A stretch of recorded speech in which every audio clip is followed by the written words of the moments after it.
O salutaris hostia, que celi pandis hostium, bella premunt hostilia, darobor fer auxilium, unitrinoque Domino, sic sempiterna gloria, qui vitam sine termino,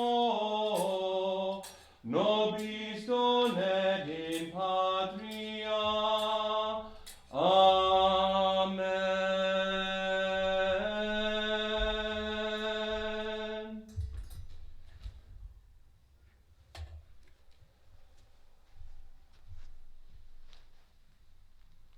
I adore thee, O Jesus, true God and true man, here present in the Holy Eucharist, humbly kneeling before thee and united in spirit with all the faithful on earth and all the blessed in heaven.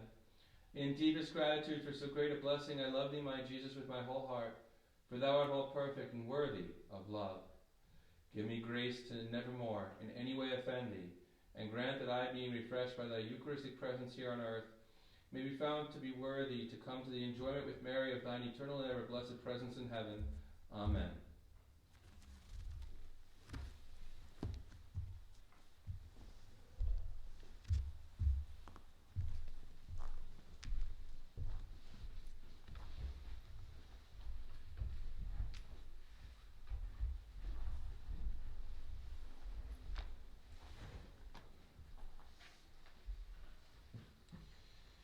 In the name of the Father, and the Son, and the Holy Spirit. Amen. You might wonder why I make the sign of the cross for a lecture or whatever. You might say, well, that's how we begin prayer. Well, theology and canon law are are prayed sciences. Prayed sciences. So if you're going to discuss something of a theological or any of the sacred sciences, then it should begin with the sign of the cross, because then everything that follows, everything that flows from it, should actually be prayer. In fact, there are times when I look at the research and all of that kind of thing that I do when I'm trying to put one of these talks together, I look at that as praying theology, praying canon law, and really allowing that to be part of it. In fact, every final definitive sentence in canonical work always begins in the name of God. Amen. First thing in any decree, in the name of God. Amen. And it's important that we recognize that whether we're dealing with the canonical science or the theological science or scriptural or whatever it might be, that it is a prayed science. So, as always, we have an outside confessor here, so feel free at any time to avail yourself, as I did about 5 minutes ago, of the Sacrament of Confession.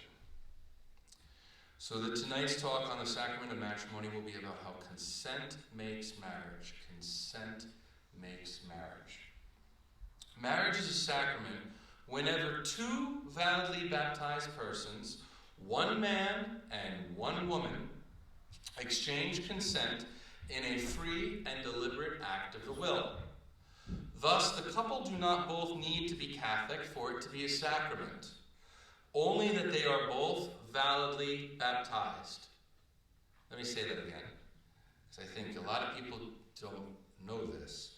Marriage is a sacrament whenever two validly baptized persons, one man and one woman, exchange consent in a free and deliberate act of the will. Thus, the couple do not both need to be Catholic for it to be a sacrament, only that they are both validly baptized. So, two validly baptized non-Catholic Christians consent freely and deliberately to be married. They separate, they divorce civilly, do now one of them wants to become Catholic. Does that person need to get an annulment because they have a presumably sacramental marriage? Yes. Yes, they do. It's a sacrament even if their faith tradition doesn't recognize it as a sacrament. It is a sacrament whenever two validly baptized persons, one man and one woman, freely and deliberately consent to marriage. End of story. The consent exchanged is what makes marriage. The consent.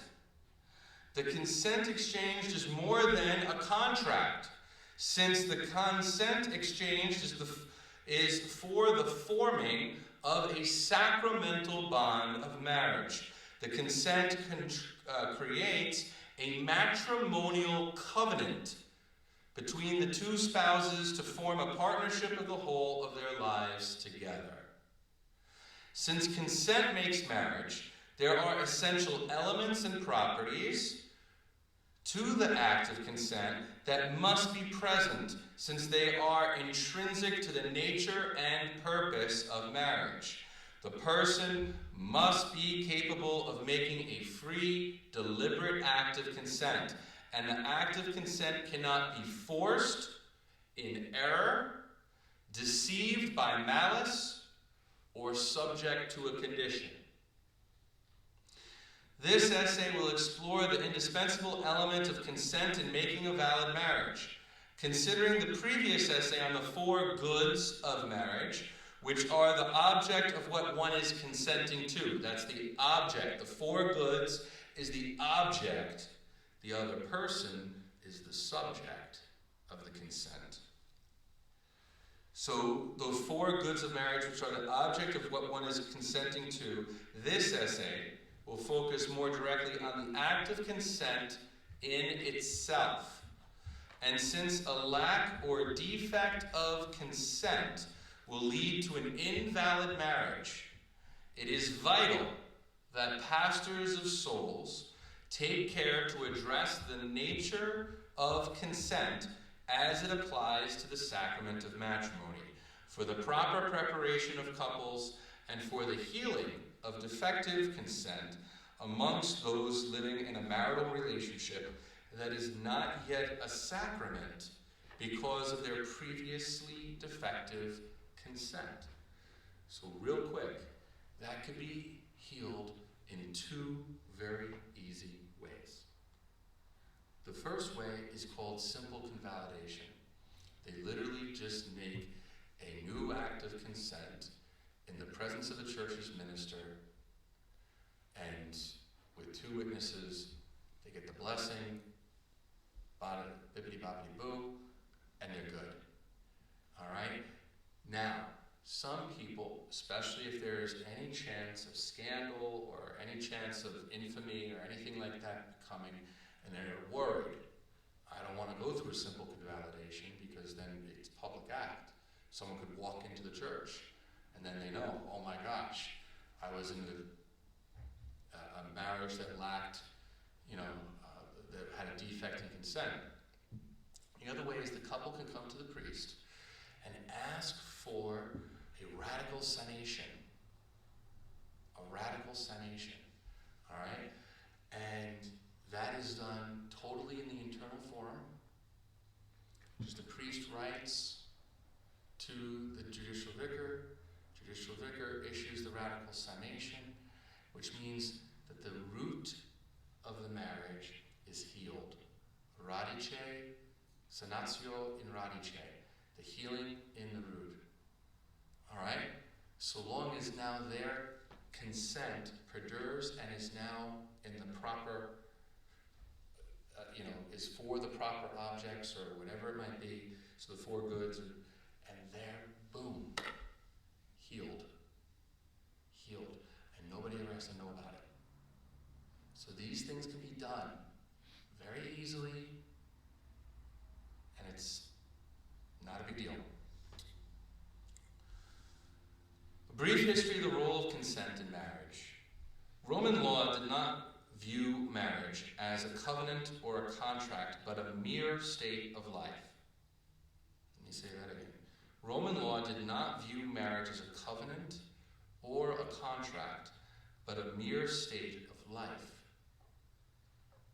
However, it did view consent as a part of marriage, whether from the parties or the pater familias.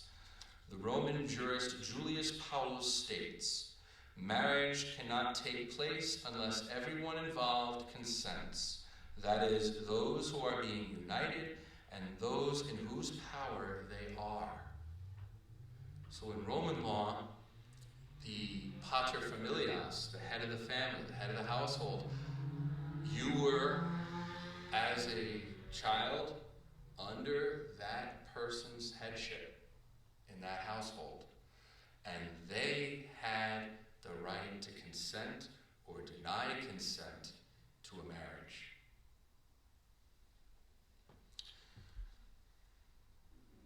And you know, when you think about it, up until more recent times, I'm talking about the 20th century, no young woman would get married without the consent of her father. And no young man would dare propose to that young woman without the consent of her father. So we're not all that removed from Roman law, even though this is going back 4,000 years. Inasmuch as consent is a part of a Roman marriage, there is the undertone of a contract. The sacred scriptures, the Jews and Christians, view marriage as more than a mere state of life or contractual relationship, but as a covenant. In order to understand this distinction, we must disambiguate the words contract and covenant. A contract can concern people or things, services, and last for only a determined time, which signifies that it is temporary and even capable of being broken. Whereas a covenant can only ever concern persons, it is perpetual, and while it can be violated, it can never be broken. Up until the 12th century, marriages outside of those of royal dignity were largely not celebrated with great pomp and circumstance. In fact, the canonical form of marriage, which includes the presence of an authorized witness, the priest, and 2 witnesses, did not come into existence until the Council of Trent, so in the mid-16th century. So up until the mid-16th century, the presence of a priest and 2 witnesses was not required for a valid sacramental marriage. Just keep that in mind. Rather, the act of consent in the present or future tense and the taking up of cohabitation would have been the general extent of what constituted a marriage. However, this led to many complications, such as the fact that since marriages were not required to be registered with the parish church, and marriages could occur in secret, there was the possibility for the abuse of marriage by sexual vagrants who could take up living with many wives in diverse towns. As long as they were far enough apart, who would know? Remember, there was no such thing as telephones. There was no such thing as the post office. There was no such thing as television or email or any of that kind of stuff, so you could have gotten away with it very, very easily. Clandestine marriages or betrothals for the sake of coercing a young woman into a sexual relationship without the real intention to marry, which would then, in accord with historical social mores, render the young woman less desirable for marriage once an actual suitor would have come along. While consent without canonical form led to complications, the canonical doctrine that consent makes marriage is what has led canonists to cultivate a juridic sense of a matrimonial contract, which has been essential to understanding the rights and obligations that are being exchanged, and, where defective, the sacramental bond has not occurred and is thus capable of being annulled. Thus, the history of the canonical science concerning matrimonial consent has sought to study the quality of the consent and what is needed for a free, deliberate act of consent, since it is this act of consent that makes marriage. St. Thomas Aquinas has contributed the anthropological insight into what is needed for an act of consent to be truly human. Those actions which are done by man are properly said to be human, which are proper to man insofar as he is man. But man differs from other irrational creatures in that he is master of his actions. Hence, only those actions are properly called human, of which man is master. Now, man is master of his actions by reason and will. Hence, free will is said to be the faculty of will and reason. Therefore, those actions are properly called human, which proceed from deliberate will. Thus, the consent needed for a valid sacramental bond of marriage to be contracted requires both parties to be truly capable of a human act, a deliberate act of the will. Those who are amens, meaning without reason, and therefore lack the mental capacity for a deliberate act of the will, are thus incapable of marrying.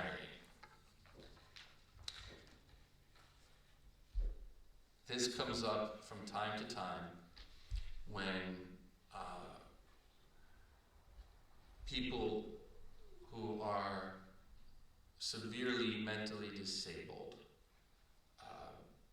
and they live maybe in a group home or some other kind of communal setting wind up forming some sort of an attachment to each other, and they want to get married. But they truly lack the use of reason. They lack the ability to have the kind of freedom and ability to truly consent to marriage, to know what that really is. And so in this regard, there would be the prohibition against marriage, because they truly lack the ability to do that. And then, you have the complications of any children and the good of society and the good of their family to have to keep in mind as well. A contractant or party consenting to the matrimonial contract must be the master of their own deliberate acts placed by them. The contractants need to possess the sufficient usage of due discretion of judgment, an informed intellect, and free will that is proper to the establishment of a matrimonial contract. Therefore, all the conditions required for a valid juridic act, as expressed in Canons 124 through 126, apply. And just as a juridic act is defective if it involves ignorance, error, irresistible force, grave force and fear, and dolus, that's fraud, those who seek to form a matrimonial contract must also be free of such defects in their consent to form a valid matrimonial contract. The aforementioned defects either infect a juridic act, such that it is as if it never occurred, or give rise to the ability to declare the act invalid by competent authority. The jurisprudence of a valid juridic act and the formation of a valid matrimonial contract proceed from Christian anthropology, and thus it is not merely a cold convention of law, but it is rooted in the human ability to reason, will something freely, and follow through on one's free, deliberate, informed choices. The eminent canonist, Reverend John Beale, summarizes how, then, matrimonial consent can be defective, rooted in our Christian anthropology, stating, "Since consent is an act of the will, all defects of consent ultimately invalidate marriage because of their impact on the will. Nevertheless, valid consent requires the harmonious interaction of all of a person's mental faculties, the cognitive, the critical or deliberative, and the volitional. Thus, to use the scholastic framework, consent is defective, 1, when a lack or disturbance of the use of reason disables the will. 2, when, as a result of the absence of rudimentary knowledge of the nature of marriage or an error about the identity or a critical quality of one's partner or about the essential nature of marriage, a substantially defective object is proposed by the intellect to the will. And 3, when the will itself either lacks the freedom because of external coercion or intends something other than marriage as it is defined by the Church. Since the intellect and the will are the two powers of the soul in scholastic theology and are meant to work harmoniously, for a true human act to have binding consequence, they must be exercised properly. And the intellect beholds what is true, and the will seeks the good. Now, if the intellect is malformed and is therefore lacking the knowledge of either the person, so at the interpersonal level, what we were talking last time in the bonum conjugum, the good of the spouses, there has to be that interpersonal. So if there's a lack of the interpersonal, or in the knowledge of what the object is, so not the subject, the interpersonal would be the subject, a lack of knowledge of the subject. If there's a lack of knowledge of the object, that's regarding the four goods of marriage. The good of the spouses, the good of offspring and the education thereof, the good of exclusive fidelity, and the good of perpetuity, indissolubility. So if the person's intellect is malformed and doesn't understand that they are meant to be consenting to those objects, the four goods, or the subject, the person, because they don't really know them, that would be a lack of due discretion of judgment. That would be a defect in their ability to freely and deliberately consent. The proper exercise of the intellect and the will presents three capacities that are required for a valid human act of consent to a matrimonial contract. And they are knowing, estimating, and selecting. The Rodal judge, Archbishop Ernesto Fiore, states, knowledge speaks to the abstract apprehension of an object under the image of truth. Estimation induces the critical capacity about that same object. Selection also involves the possibility of connecting the intended object with various motives toward making a choice.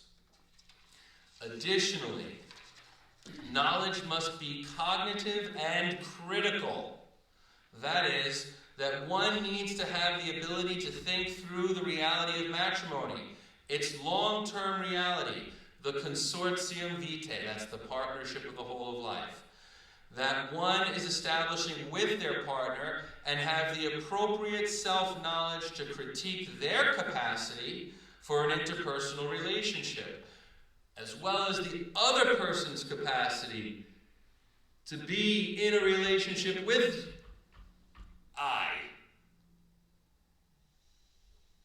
And remember, it is a false notion that a person is going to change. Neither you nor the sacramental grace is going to change that person. As St. Anselm's dictum resounds loudly in every tribunal, grace builds upon nature. And so if that person is who they are, that is who they are. And it is an immaturity that every psychological expert will testify to the tribunal, that that person presumed that they would change, the spouse would change. And that is part of the lack of due discretion of judgment when he or she says, I thought they were going to change. No.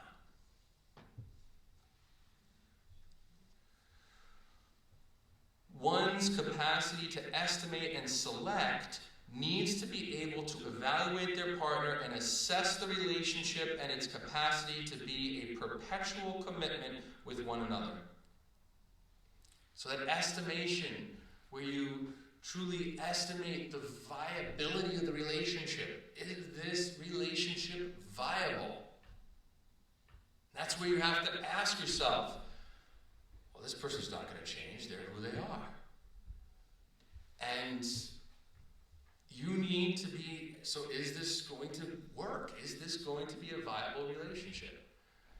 Because if you're selecting them based off of the misplaced, immature hope that they're going to change, you're going to be in trouble.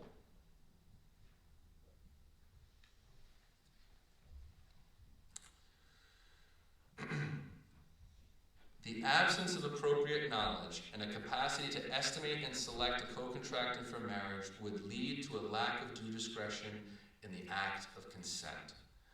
This is at the foundation of our current jurisprudence for the grounds of Canon 1095, number 2, the most used grounds for an annulment. This means that pastors of souls must emphasize with couples preparing to marry and currently marry the need to have a mature and well-formed knowledge of the other, which is essential to one's ability to exercise the proper judgment to consent to a matrimonial contract freely and deliberately with their intended spouse. And that's why we're having these presentations. Canon 1095.3 addresses the psychological inability to assume the essential obligations of marriage.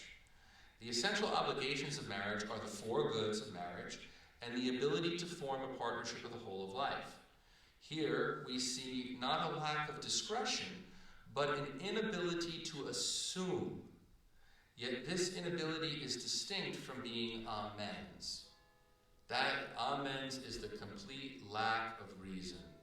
All right? Rather, the inability to assume is an antecedent psychic anomaly, while not rendering a person completely incapable of the use of reason or the lack of sufficient use of reason, as is addressed in Canon 1095.1, the whole amens. This canon addresses a psychic anomaly, whether an identifiable mental illness or not, that renders the person incapable of assuming the essential elements and or properties and the ability to form a partnership of the whole of life. Perfect example of this would be someone who is addicted to sex and is incapable of an exclusively faithful relationship. Or another example might be the person who is dealing with a narcissistic disorder. All right, typically it goes along the line of the histrionic narcissism, you know. And with that, they are incapable of the interpersonal relationship because the only person that matters is me. So these psychic anomalies render it an impossibility. The person is incapable of forming a matrimonial covenant. The psychic anomaly must render the person truly incapable of assuming the essential obligations of marriage and not render it merely difficult. As Pope St. John Paul II stated, for the canonist, the principle must remain clear that only incapacity and not difficulty in manifesting consent and in realizing a true community of life and love invalidates marriage.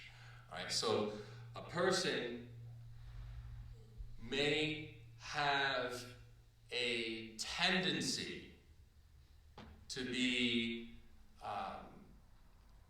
difficult in being in an interpersonal relationship. Maybe they just are hard to live with. But if they're not actually incapable of forming that relationship, because we're talking about the consent that person is manifesting. So someone who's difficult is still capable, it's just difficult. Whereas the person who is incapable cannot consent. Thus, the inability to assume is not merely an inability to fulfill the essential obligations of marriage, but due to the psychic anomaly, the person is truly incapable of consenting to the content of the essential obligations of marriage. The historical development of the role of consent in marriage shows us that in the Latin Church, the sacrament of matrimony is ministered by the two validly baptized persons to each other and not by the priest. Thus, the ability to and quality of the consent exchange between the bride and bridegroom is tantamount to a validly celebrated sacramental marriage. The act must be free, informed, and deliberate. And the psychological condition of those expressing consent must not be so severely impeded that they are incapable of assuming the obligations of marriage. The exchange of consent and the consummation. Canon 1061, paragraph 1 states, a valid marriage between the baptized is called ratum tantum, only ratified if it is not consummated. It is called ratum et consummatum, ratified and consummated, if the spouses have been able between themselves to engage in a conjugal act apt for the generation of offspring, toward which marriage is ordered by its nature and by which the spouses become one flesh. If the marriage is not consummated in a conjugal act per se apt to the generation of offspring, then the marriage can be dissolved, since the ends, the purpose, the fines of marriage, and the unity of property have been excluded. Thus, while consent makes marriage, the marriage must be consummated for it to be a sacramental union. And for a further description of the acts per se apt to the generation of offspring, you can refer back to last week's discussion on the good of offspring and the formation thereof. Consent and some diriment impediments to marriage concerning consent. A diriment impediment is an obstruction to the validity of a marriage. It renders any attempt to marry invalid, since it disqualifies such a person from marrying at all. It's actually the best form of law, because there are three main forms for lex imperfecta, a law that merely exhorts; lex perfecta, a law that will punish for the failure to fulfill that law; and then lex plus perfecta, which is a law that literally makes the failure to fulfill it invalid. It's as if it doesn't even exist. Any actions done don't even exist. That's the greatest of laws, because it means that any action contrary to the law isn't an act at all. So it can be totally ignored. Since a proper act of consent requires the cognitive function and a mature act of deliberation, the age of those consenting is a matter of concern. Canon 1083 renders it impossible for a man before the age of 16 and a woman before the age of 14 explains, to give valid consent, a person must possess sufficient intellectual and emotional maturity to appreciate and assume the responsibilities for lifelong obligations and the physical maturity to consummate the marriage by sexual relations. The age of 14 and 16 for men and women, respectively, to be able to consent to a valid sacramental marriage may seem young by our contemporary sensibilities. However, since in accord with the natural law, a 14 and 16-year-old are capable of fulfilling the ends of marriage, and the sensibilities of contemporary Western society are not shared universally, the Church's law, which is universal, the legislator did not feel it proper to impede the validity of marriage after 14 and 16, respectively. However, the legislator did provide the ability of episcopal conferences to raise the minimum age of marriage within their territory, but this is only a matter of laicity of the marriage, not a disqualifying law that would invalidate. Nevertheless, since the grounds of lack of due discretion of judgment are the most used grounds for annulments, serious consideration should be given to the psychological maturity needed for a person to consent to marriage. Beale explains further. Although the natural law invalidates marriages of those who lack sufficient psychological maturity for matrimonial consent, the impediment of lack of age is a matter of ecclesiastical law. The local ordinary can dispense from the impediment for a sufficiently grave reason. But prudence suggests that such dispensation should rarely be granted. Permitting youthful marriages would need to be thoroughly examined their maturity and intellectual ability to make a free, deliberate, informed act of consent as a matter of justice for the couple, their future offspring, and society. It is for this reason that the law of the Church exhorts pastors to dissuade youths from entering marriage earlier than the accepted practice of their culture and society. I want to just back up for a second, and I want you to know that currently in the United States, there is no complementary norm in the United States of America issued by the Episcopal Conference, the USCCB, as the legal age for marriage in most states is actually similar to Canon 1083, paragraph 1. Do you know the age for a woman to marry in the state of New Jersey? I'm hearing 18. Try 16. 14 if they get parental consent, or even against parental consent, but with the permission of a judge. That's New Jersey.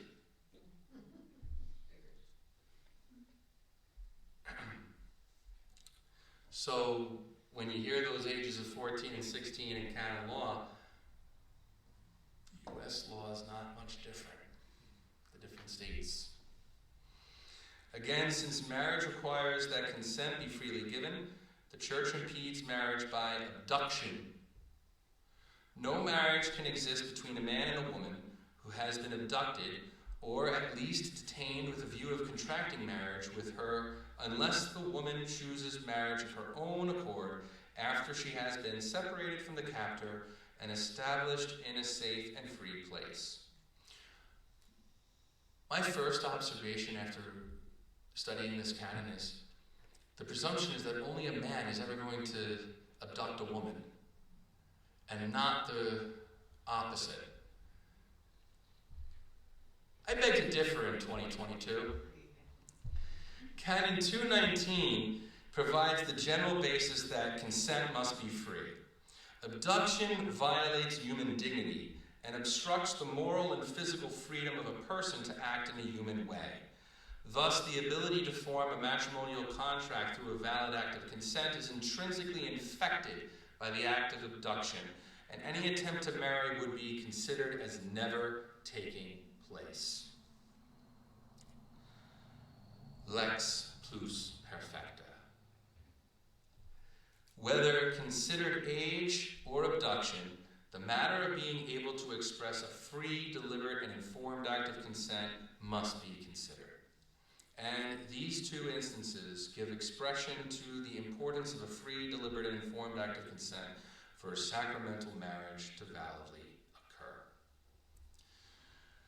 So in conclusion, the preparation of couples for marriage is of the utmost importance in avoiding defects in consent.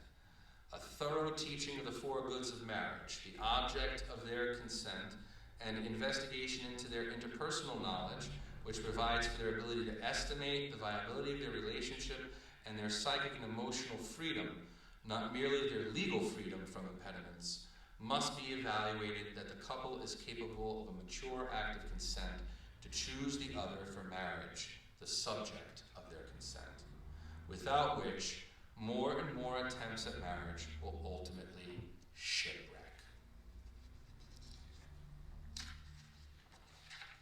Questions, comments, concerns, fears, or anxieties?